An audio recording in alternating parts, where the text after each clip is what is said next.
uomo, vive come un uomo, soffre come un uomo, è un uomo.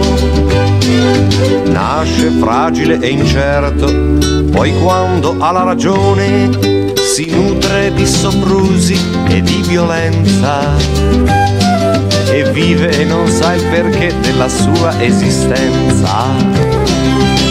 È così compromesso con ogni compromesso che oramai più nulla ne sente né vede, e il compromesso è l'unica sua fede.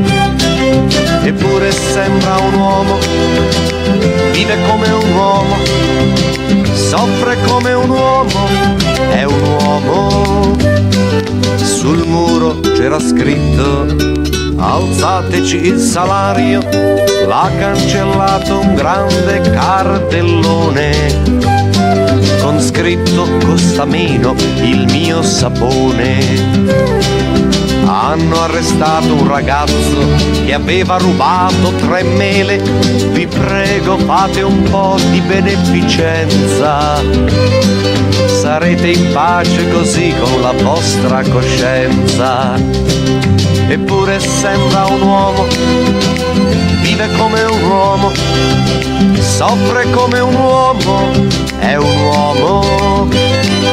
In ditta c'è un salone, lavorano 1000 persone, per me è già difficile la vita in due e credo che prima o poi ci divideremo.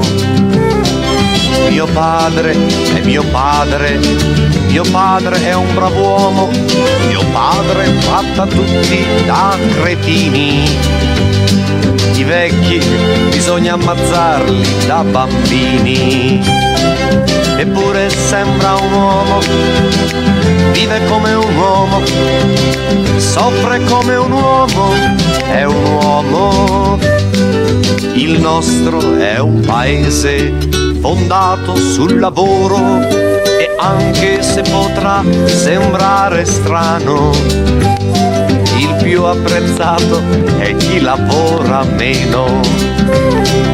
Oggi nel mondo si lotta per dare benessere a tutti, ma facilmente prima di accordarsi avranno già finito di ammazzarsi.